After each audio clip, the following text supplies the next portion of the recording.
एक जी बहुत बहुत शुक्रिया, thank you very much. First of all Infosys उसकी बधाई, भारतीय एयरटेल उसकी बधाई। आपने और शेयर बताए थे, 69 शेयर्स चल रहे हैं आपके मिड कैप कैटेगरी के। आपने जो शेयर्स बताए थे जबरदस्त चल रहे हैं। आप अपडेट देते जाइएगा, आपके बास्केट थोड़ी फिर से बड़ी होगी है शेयर्स की।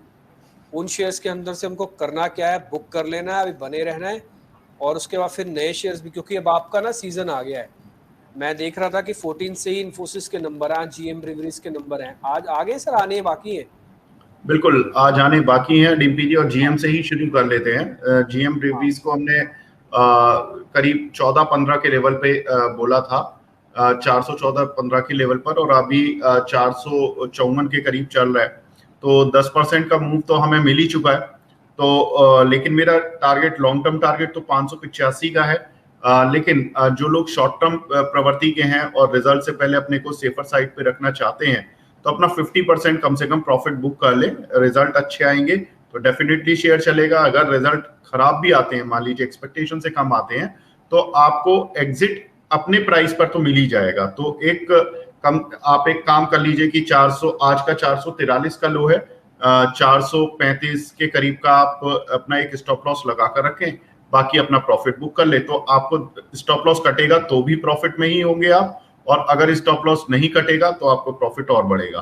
तो आप जीएम ब्रेवरीज में तो इस तरह से कर सकते हैं। 40 रुपए भी आपको मिल रहे हैं। ठीक है, एक बार मेरे को सर स्टॉप लॉस वापस से बताना, क्या बता रहे थे आप स्टॉप लॉस का लेवल? सर 435 का आप एक आज के लिए इंट्राडे लगा लीजिए। सर ये आज शाम को जब नंबर्स आएंगे तो मार्केट बंद होने के बाद आएंगे, और ये हम कैरी फॉरवर्ड भी लेके चले जा सकते ना, ये 3.5 बिल्कुल। तक का तो देखिए, उम्मीद है कि हो सकता है कई बार ये कंपनी मार्केट आवर्स के दौरान ही दे देती है, और कभी कभी ये बाद में भी देती है। अगर मार्केट आवर्स के दौरान मिल जाते हैं तो उसके लिए इंट्राडे स्टॉप लॉस लगा कर रखें। अगर नहीं मिलता है तो आप इसको कैरी फॉरवर्ड भी 50% की पोजीशन लेकर जाएं। अच्छा, 50% पोजीशन को कैरी फॉरवर्ड भी कर जाए। 4.35 स्टॉप लॉस में तो कोई छेड़छाड़ ना करें ना, अगर कैरी फॉरवर्ड में लेके जा रहे हैं तो 4.35 से रखे ना अपना स्टॉप लॉस को। बिल्कुल ठीक है। अच्छा सर, इंट्राडे का और कैरी फॉरवर्ड अगर नतीजे अच्छे आए तो आप कहां तक इसको देखते हो? अगर मान लो अच्छे आए या थोड़े भी एक्स्ट्राऑर्डिनरी आए तो। एक बार पता है सर, ऐसा क्यों मैं पूछ रहा हूँ ये बार बार, क्योंकि अगर आज मार्केट का मोमेंटम देख रहे हो ना, तो लिकर कंपनी ज्यादा अच्छी नहीं चल रही है आज यूबीएल भी नीचे है, यूएसएल वगैरह के अंदर भी अच्छा मोमेंटम नहीं है। ये उसी का पीयर है और इसके नंबर्स आ रहे हैं, तो इसलिए मैं पूछ रहा था आपसे। देखिए डीपी जी, ये है क्या कि जो कल मुंबई में जो पार्शियल लॉकडाउन की बातें आई, उसकी वजह से बार्स रेस्टोरेंट वगैरह बंद हो गए हैं, तो उससे थोड़ा सा इम्पैक्ट लिकर शेयर्स पर आया है। और जीएम ब्रेवरीज में इसलिए इम्पैक्ट नहीं आया है क्योंकि इसके आज रिजल्ट्स थे, काउंटर स्ट्रॉन्ग था, तो इसलिए थोड़ा सा मूव है, इस काउंटर में स्ट्रेंथ है। तो इस स्ट्रेंथ में थोड़ा सा अपना प्रॉफिट बुक करें, एंजॉय करें उस प्रॉफिट को। पूरा स्पेस नहीं चल रहा लेकिन आपका शेयर चल रहा है, सबसे अच्छी बात यह है। दूसरा कि अगर ये स्पेस देखिए रिकवर तो होगा ही, क्योंकि कंजम्पशन की प्रॉब्लम नहीं होती है इस सेक्टर में बहुत ज्यादा। बात बस ये होती है कि बहुत ज्यादा जब रेस्ट्रिक्शंस लग जाती हैं तो नहीं बिकता है, या एक्साइज ड्यूटी वगैरह बढ़ जाती है तो थोड़ी प्राइसेस बढ़ जाती है। तो कुल मिलाकर मुझे लगता है ये शेयर में कोई वैसा लॉन्ग टर्म भी खतरा नहीं है। डेट फ्री कंपनी है, फर्स्ट क्लास इसका बिजनेस मॉडल है, कंपनी की छोटे प्रॉफिट में भी अच्छी ईपीएस निकल कर आती है। आप continue to hold the stock, 50% position आप अपनी होल्ड कर जाए, 50% में प्रॉफिट बुक कर जाए। ठीक है, डन। 50% पोजीशंस को होल्ड करो, 50% का एक बार प्रॉफिट बुक करो। जीएम ब्रीवरीज का एक शेयर है जिसके आज नंबर्स आने हैं, और 435 आज याद रखने वाला लेवल सिर्फ 435 है। आप सिर्फ ये याद रखो, उसके बाद के प्रॉफिट्स तो आप अपनी मर्जी से भी काट सकते हो, लेके भी जा सकते हो। 435 ये ध्यान रखो आप। सर दूसरा शेयर, सर दूसरा शेयर जिसने कल बहुत अच्छा मूव दिया था वो था टीसीएस का। टीसीएस कल हमने 3200 के आसपास दिया था और 3300 का टारगेट भी दिया था इस काउंटर पर, और इसने आज 3275 का हाई भी लगा दिया है। और इसमें मैंने, आपको याद होगा, एक कॉल भी दिलवाई थी 3200 की स्ट्राइक की, जो कि करीब 100-110 के आसपास चल रही थी, 110 के आसपास चल रही थी, और उसमें टारगेट मैंने 190 के करीब का दिया था। हालांकि उसने अभी 150 तक तो वो आ गई है कॉल ऑलमोस्ट। 140 का भी रेट है सर, सामने आ रहा है। बिल्कुल, और 149 के करीब का हाई लगा है। खैर हाई से या अभी के रेट से कोई खास नहीं है अंतर, लेकिन बात यह है कि आप अपने कंफर्ट के हिसाब से प्रॉफिट बुक करना चाहते हैं करें, लेकिन मेरा जो टारगेट है वो 190 का बना हुआ है और continue to hold the stock. एक दो दिन में हो सकता है कि ये टारगेट अचीव हो जाए। ठीक है, तो सर इसी कॉल में बने रह सकते हैं। और मान लो किसी ने अभी नहीं लिया, कल नहीं ले पाया, आज थोड़ी कन्विक्शन दिखा रहा है, तो क्योंकि उसको ये भी पता है कि हो सकता है मार्केट 800 भी एक बार ब्रेक कर दे, तो ये आज भी ले 140 पे, 30 रुपए महंगी होगी कल के मुकाबले, तो चल जाएगा काम। देखिए डीपी जी, 30 रुपए महंगी में होता क्या है कि अब थोड़ा सा मार्जिन ऑफ सेफ्टी तो जाती है ना, तो इसलिए अब मैं ये बोलूंगा कि आपको अगर ट्रेड ही मानना है तो अलग चीज है, लेकिन अगर नीचे आए तो ठीक है, आप वेट करें। लेकिन अभी तो नंबर निकल गया है फिलहाल, 10,000 रुपए महंगी हो गई है। 10,000 रुपए महंगी हो गई। एक्चुअली में एक रिटेलर का प्रॉफिट ही 10,000 का होता है, और 10,000 पे अगर आप महंगा ले रहे हैं तो आप ऑलरेडी थोड़ा सा महंगा ले रहे हैं, बट टारगेट 190 तक का आप मान के चलो। जिनके पास पोजीशंस हैं अपने अपने सर रेट का, आप स्टॉप लॉस लगा ले। अगर मान लो 3200 वाली कॉल हमने ली होती, हमने ना कल बहुत जोर से बोला था कि टीसीएस का ना फ्यूचर भी मत लो, आप कॉल लो। हमने आपको ये भी बताया था, विवेक सर भी इसके गवाह हैं, कि टीसीएस के नीचे इस 3200 की कॉल को लगा के रखो। हमने ये बात आपके सामने मोटे तौर पर बोली थी, और आपको ये भी बताया था कि इसके पैसे कम लगेंगे। एक्चुअली में रीडिंग आपको यहां से करनी थी कॉल से, तो प्रॉफिट में तो आप हो ही ऑलरेडी। सर आप अपने अपने रेट का स्टॉप लॉस दे देंगे क्या? बिल्कुल बिल्कुल, अगर आपके रेट से बल्कि आप 10 रुपए ऊपर ही लगा कर रखें, 120 का स्टॉप लॉस लगाएं आप 110 पर अगर लिया है तो आपको कम से कम नुकसान भी नहीं होगा, उल्टा आप थोड़ा बहुत फायदे में ही निकलेंगे। ठीक है, डन सर, ये भी फिक्स हो गया। सर अगला एक बार इन्फोसिस पे भी अपना मैंडेट एक बार वापस ही क्लियर कर दो। इन्फोसिस पे क्या करना है, कल आपका इन्फोसिस भी लगा, और फिर मेरे को जरा भारतीय एयरटेल भी क्लियर कर देना जरा जल्दी से। जी देखिए, इन्फोसिस में डीपी जी हमारा जो लेवल था 1406 के ऊपर ही इसने कल क्लोजिंग दी। अब जो मेरा टारगेट निकल कर आ रहा है वो है 1530 रुपए का। तो अब यहाँ पर आप continue to hold the stock. हमने 30 रुपए की जो कॉल ली थी उस पर 90 रुपए का टारगेट दिया था। ये थी हमारी जो कॉल की स्ट्राइक है, ये थी 1460 रुपए वाली। तो इस कॉल को हमने 30 रुपए पर खरीदवाया था, अभी 35-36 के आसपास ही घूम रही है सुबह से। तो अभी continue to hold the stock. अगर आपको लेना है तो इन्फोसिस की कॉल ले लीजिए। इसमें टारगेट जो मिलेगा वो 1530 के करीब का मिलेगा, तो यहाँ से 1500 1530, तो आपको एक अच्छा मूव के लिए इन्फोसिस तैयार हो सकता है। सर ये 34 रुपए की कॉल है मार्चेस में, इसको अभी ले लेता हूँ, तो क्या स्टॉप लॉस रखूं 25 रुपए का? बिल्कुल, आप अपनी कंफर्ट के हिसाब से स्टॉप लॉस लगा लीजिए, 25 का लगाइए, 20 का लगाइए। लेकिन मेरा मानना है कि इसके अपसाइड के लिए आप ज्यादा तैयार रहें। ठीक है, इसके अपसाइड के लिए आपको जरा तैयार रखना। एक मैं बोलूंगा, इस कॉल का भी अपना एक बेस है, इसके चार्ट हमने दिखा दिए। मैं एक काम करता हूँ, इसके लिए आवरली भी आपको दिखा देता हूँ। एक ब्रेकआउट आया हुआ है इसका 30 के ऊपर का। डेट मीन्स ये है कि उस समय जो भी रेट होंगे, जब समय 30 रुपए चल रही होगी, तो ये पक्के से उसके ऊपर ही रहनी चाहिए। कोई बड़ी बात नहीं है कि नए लेवल्स पे हमको मिल जाए, नहीं कि 50 के लेवल पे मिल जाए। आप एक काम करो, यहाँ पे एक ब्रेकआउट ऐसी सिचुएशन भी है, एक बार मोमेंटम रखो। आप 25 का एक स्टॉप लॉस लगा के रखो। जो भी ये लेना चाहता है इस कॉल को, एक बार 25 का एक बार स्टॉप लॉस लगा के रखे 1460 की कॉल का, और उसके अंदर टारगेट बड़े रखे। ये जो टारगेट अभी आप देख रहे हैं ना 1530 का, ये सीधा फ्यूचर्स का है। ये हम आपको जो इन्फोसिस के टारगेट का दे रहे हैं। नहीं तो एक काम करो, आप इसी के टारगेट को ना रिवाइज करो, और यहाँ पे 1530 की जगह आप 50 रुपए कर दो या 55 रुपए लिख दो, तो आपको कॉल टू कॉल का पता लग जाएगा कि कॉल टू कॉल का टारगेट क्या है।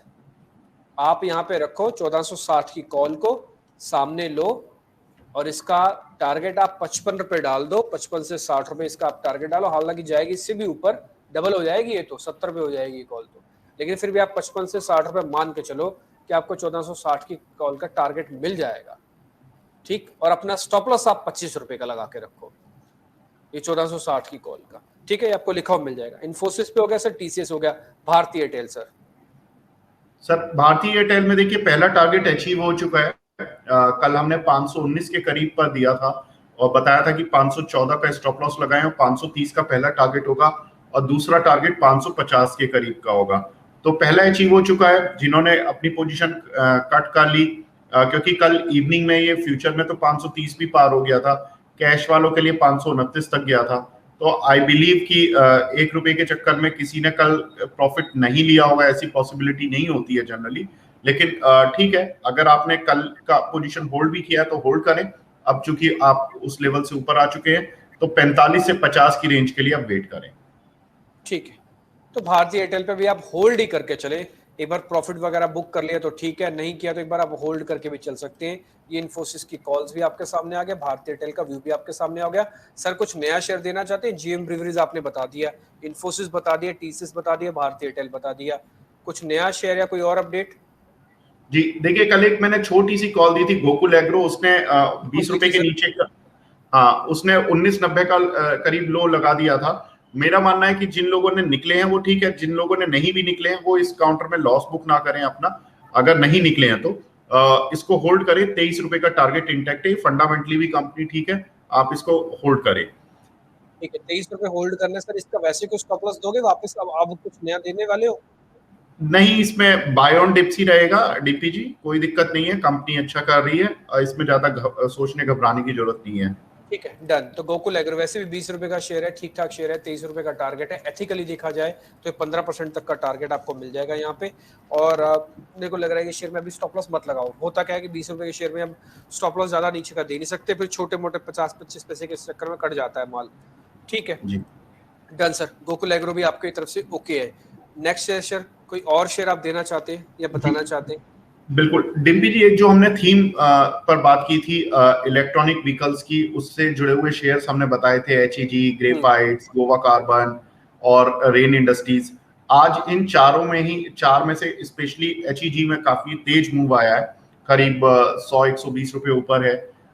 ये शेयर 1638 पर आ गया, 6% ऊपर है आज। कल इसकी क्लोजिंग थी करीब 1538, तो 100 रुपये ऊपर अभी चल रहा है।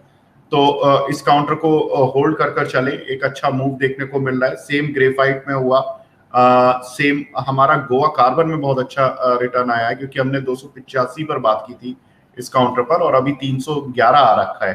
कल भी जब मार्केट गिरा हुआ था तब भी ये काउंटर करीब 306-7 पर बंद हुआ था गोवा कार्बन। तो गोवा कार्बन में एक अच्छी स्ट्रेंथ लौट कर आई है, और एचईजी में अच्छी स्ट्रेंथ लौट कर आई है। आई एम होपिंग कि रेन इंडस्ट्रीज और ग्रेफाइट, ये दोनों भी काफी तेजी से चलेंगे।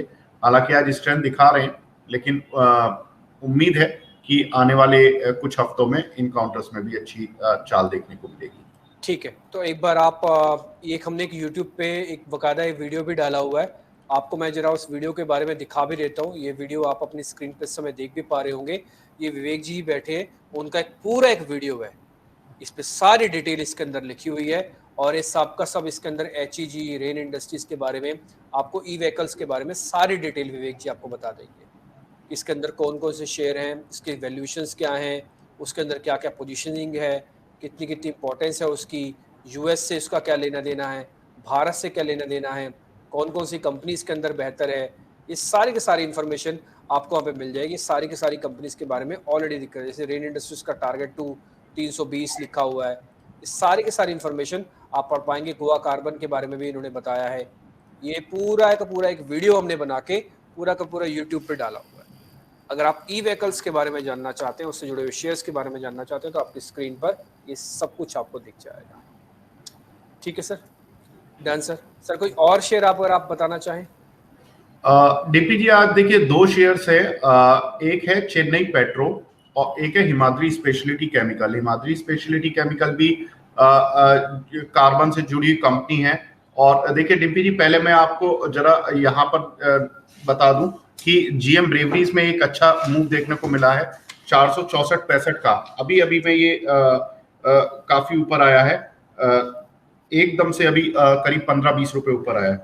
सर मैं अभी दिखाई देते हैं आपके सामने ये जीएम ब्रीवरीज का चार्ट, और एक बार जरा आप इसके अंदर मोमेंटम देखिए। ये आवरली से मैं इसको कर देता हूँ 3 मिनट, और विवेक जी हमारे साथ जुड़े हैं, और देखते ही शेयर सीधा 452 से 465।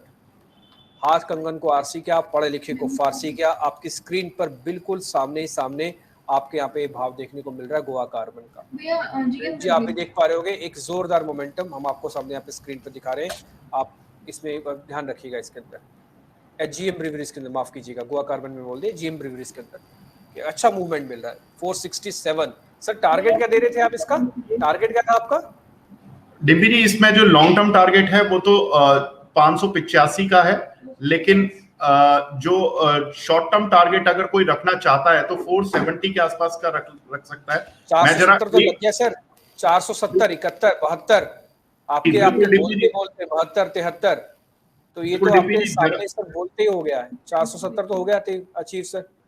बिल्कुल डिम्पी जी, जरा मुझे 1 मिनट का समय दीजिए, मैं जरा देख लेता हूँ कि इसके रिजल्ट्स आ गए हैं। बिल्कुल इसके रिजल्ट्स भी आ गए हैं और इसीलिए जी बस मुझे 1 मिनट बता दो यही सर इसके रिजल्ट्स कैसे कैसे हैं, ताकि हम भी लिख के लोगों को, दर्शकों को सामने बता दें इसके नतीजे आए कैसे हैं इसके अंदर जीएम ब्रीवरीज के। लेकिन चार्ट आपकी स्क्रीन पर, जब तक आप इसके रिजल्ट्स देखिए, मैं जब तक आपको जरा स्क्रीन पे चार्ट बताता हूँ, आप देख लीजिए, आप लीजिए 30 सेकंड, आप बताइएगा फिर जरा हमको एक साथ ही। इसके रिजल्ट बहुत शानदार हैं और अब आप इसके यहाँ पर ये शेयर अपना होल्ड करके रखें शेयर, ठीक है? बिल्कुल ठीक है, होल्ड जीएम ब्रीवरीज। तो ये आपके लिए पहला लेसन है इसके रिजल्ट्स देखने के बाद। प्रॉफिट्स वगैरह भी हो तो सर वो भी बता दीजिएगा, मार्जिन्स वगैरह हो तो वो भी बता दीजिएगा, बट एक पूरी एक लबोलबाब जिसको कहते हैं ना कि नंबर्स को प्राइमा फेसी देखने के बाद लग रहा है कि एक बार इसको हमको होल्ड करना चाहिए शेयर। अच्छा, देखिए मैं बताता हूं डीपी जी, इसका जो प्रॉफिट बढ़ा है वो 24 करोड़ के मुकाबले 54 करोड़ का आया है।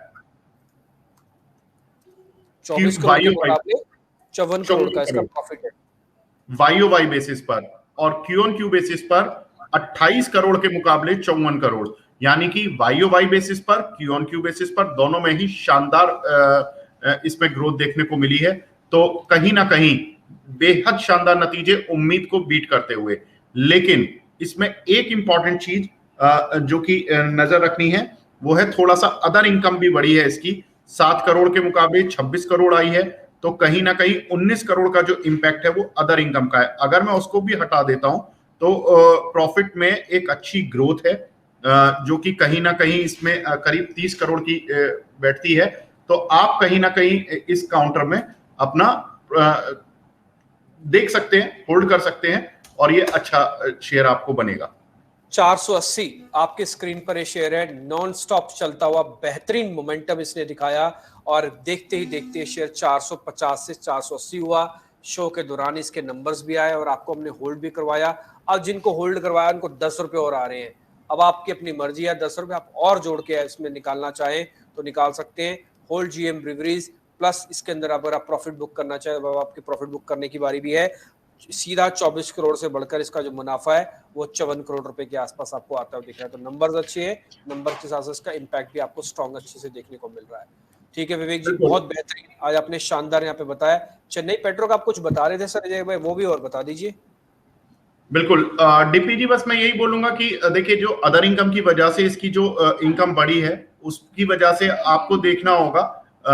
तो आप एक काम कर सकते हैं कि चेन्नई पेट्रो में आप बाय कर गए, लेकिन जीएम ब्रेवरीज में आप अपना थोड़ा सा जो 50% पोजीशन थी उसका भी 50% आप बुक कर लीजिए 470 के आसपास, और बाकी जो आपकी 25% पोजीशन रह जाएगी उसको होल्ड करके इन्वेस्टमेंट के तौर पर डाल दीजिए। काउंटर अच्छा है, कंपनी अच्छी है, लेकिन आगे आपको पैसा कैश में रहेगा तो आप दूसरे भी शेयर ले पाएंगे। ठीक है सर, डन। तो हम एक क्या करते हैं, बुक प्रॉफिट कर लेते हैं। 50% book the profit in GM breweries. आप 50% ऑफ द प्रॉफिट्स बुक कर लो जीएम ब्रीवरीज के अंदर। नंबर्स आए हैं, you are in the good profits. इससे पहले हमने आपको सचेत किया था, नंबर आने से पहले, नंबर्स के दौरान आपको सचेत कर रहे हैं। 72, 73 मार्केट डाल के सौदा काटो, कोई दिक्कत नहीं। पहला ही शुरुआत आज नंबर्स की अच्छी हुई है। भले लिकर कंपनी के साथ शुरुआत होती है नंबर्स की, बट अच्छी नंबर्स के साथ शुरुआत हुई है। जीएम ब्रीवरीज एक अच्छा मूवमेंट दे रहा है, लग रहा है कि ये क्वार्टर अच्छा जा सकता है। ठीक है, done sir, okay sir. Next आप चेन्नई पेट्रो का, चेन्नई पेट्रो के बारे में बता रहा था मैं डीपी जी। देखिए इसका जो पिछले क्वार्टर के रिजल्ट्स थे उसमें कंपनी ने लॉस दिखाया था, चेन्नई पेट्रो ने। उसका कारण था कि करीब 550 करोड़ रुपए का इनका एक डेफर्ड टैक्स की लायबिलिटी थी जिसकी वजह से इनका लॉस दिख रहा था। लेकिन इस क्वार्टर में वो डेफर्ड टैक्स की लायबिलिटी तो दिखेगी नहीं, तो मुझे लगता है जो क्यू ऑन क्यू प्रॉफिट होगा इनका बड़ा शानदार देखने को मिलेगा। तो ये एक इन्वेस्टमेंट कॉल के तौर पे देखिए इस कॉल को। यहां से कम 25 से 30% का रिटर्न इस काउंटर पर एक्सपेक्टेड है। हमारा जो टारगेट है वो करीब 125 से 130 रुपए का रहेगा। तो आप चेन्नई पेट्रो को इन्वेस्टमेंट के ग्रेड से देखें, ट्रेडिंग के ग्रेड से नहीं, क्योंकि अभी इसकी रिजल्ट की डेट नहीं आई है। तो लेकिन जल्द ही इसके रिजल्ट की डेट भी आ जाएगी, मे बी कि मंथ एंड में इसके रिजल्ट हो। तो आपको 1 महीने का पीरियड रहेगा, लेकिन आपको अगर 1 महीने में 20 से 30% का रिटर्न आता है, सो फार सो गुड। ठीक है सर, एक बार मेरे को इसका टारगेट बता दो, फिर एक स्टॉप लॉस भी बता दो। स्टॉप लॉस तो मैं 95 का अगर आप कहोगे तो मैं मान सकता हूं। मैं देखिए डीपी जी, जो रिजल्ट वाले शेयर होते हैं, मैं उनमें रिजल्ट आने से पहले तो स्टॉप लॉस नहीं देना चाहता, लेकिन आप जो 95 दे रहे हैं, बिल्कुल इसको बिल्कुल मेरा भी 95 ही आ रहा है कि अगर ये 95 के नीचे गया तो मार्केट खराब होने की वजह से नीचे आएगा, ये अपनी वजह से नीचे नहीं आएगा। तो उसके बाद हम दोबारा ऐड कर लेंगे। 95 पे आप एक बार स्टॉप लॉस लगा लीजिएगा, लेकिन जो इसका पहला टारगेट रहेगा वो 120 और दूसरा टारगेट रहेगा 129। तो आप 2 टारगेट के लिए इसमें बनाकर रखें, 120 और 129। ठीक है सर। अब एक हमारे व्यूअर है, आपको हेड्स ऑफ कर रहे हैं कि विवेक मित्तल सर आपने बहुत ही शानदार बताया। तो प्रणय परमार जी करके है, तो उन्होंने आपको बताया कि विवेक जी आपका बहुत शानदार है। सर आपके ऊपर ना थोड़ी सी हम एक छोटी सी जिम्मेवारी डालना चाहते हैं इस क्वार्टर की। वो क्वार्टर की जिम्मेवारी ये डालना चाहते हैं कि आप क्या हमको एक शेयर ऐसा दे सकते हैं जिसके नंबर ताबड़तोड़ आने वाले हैं, बहुत अच्छा आने वाले। देखो नंबर्स बहुत सारी कंपनीज के आएंगे, सारी कंपनी में क्वार्टरली नंबर्स रखेंगी, लेकिन एक हफ्ते में आप हमको एक दे दो, हफ्ते में आप 2 दे दो, जैसे आपको ठीक लगे। लेकिन अगर आप हमको इस पूरे ही क्वार्टर सेशन के अंदर कुछ 10-12 कंपनीज भी दे दो जिनके नंबर्स बहुत अच्छे आने वाले हैं, तो आप उसके बारे में सारी डिटेल हमको दे देना। आपको ही बोलना, हम तो सिर्फ एक क्वेश्चन पूछेंगे, हाँ विवेक जी बताओ वो शेयर कौन सा है। आप रीजनिंग, लेवल्स, वजह क्या है, पिछले आकार का क्वार्टर, आगे का फोरकास्टिंग, सब कुछ आप ही कर देना। रिपोर्ट्स का किसका हवाला दे रहे हो, सब कुछ आप ही बता दो। हम सिर्फ आपसे वो 2-4 शेयर्स लेना चाहते हैं, वो आप अपने हिसाब से देना जो आपको ठीक लगते हो। अगर आप ऐसा कर सकते हैं तो हम चाहते हैं इसी क्वार्टर में आपके लिए सीरीज एक क्रिएट कर दे आपके नाम। बिल्कुल डिम्पी जी कर सकते हैं, आइडिया अच्छा है। और देखिए इसमें एक चीज है, चूंकि नंबर्स आ रहे हैं और नंबर्स में मूव अच्छे मिलते हैं। अब देखिए जीएम ब्रीवरीज में अदर इनकम की वजह से जो इनकम बढ़ी है, एस्केलेट हुई है, उसका एक प्रॉफिट में भी अब काउंटर पर भी इम्पैक्ट दिख रहा है। जो पहली नजर में जो हमें प्रॉफिट दिख रहे थे कि 26 करोड़ से बढ़कर 54 करोड़ आया, लेकिन जो अदर इनकम बढ़ी उसकी वजह से हमें देखने को मिला। तो कहीं ना कहीं मुझे लगता है जो हमने प्रॉफिट बुक किया है वो एक डिसेंट लेवल पर किया है। 414 का माल हमने 470 पर प्रॉफिट बुक किया। अब हमारे पास जो शेयर है वो 400, अब 35 का स्टॉप लॉस डालकर छोड़ दीजिए आप और एंजॉय कीजिए। अगर ये काउंटर ऊपर जाता है तो ठीक है, और वैसे तो कंपनी की वॉल्यूम ग्रोथ भी अच्छी आई है, प्रॉफिटेबिलिटी भी ठीक है, और अगर चलेगा तो ठीक है। अगर लिकर स्पेस पे थोड़ा प्रेशर आता है तो आप स्टॉप लॉस के नीचे निकल जाइएगा। ठीक है सर, डन। बहुत बहुत शुक्रिया sir, thank you very much. आज आपने समय दिया, चेन्नई पेट्रो बताया, जीएम ब्रीवरीज के बारे में राय दी, इन्फोसिस, भारतीय एयरटेल, टीसीएस, ऐसे कुछ और बेहतरीन शेयर आपने बताए। उम्मीद करते हैं जल्दी आपसे वापस मुलाकात होके। ये सीरीज भी हम जल्दी से जल्दी शुरू करना चाहते हैं क्योंकि 14th को इन्फोसिस के नंबर्स आ रहे हैं, आधिकारिक तौर पर सीरीज शुरू हो जाएगी, उससे पहले हम शुरू कर देंगे ताकि कुछ आपको बेहतरीन शेयर हम बता पाए। बहुत बहुत शुक्रिया विवेक सर, आपका आज कार्यक्रम में जुड़ने के लिए बहुत बहुत शुक्रिया, थैंक यू।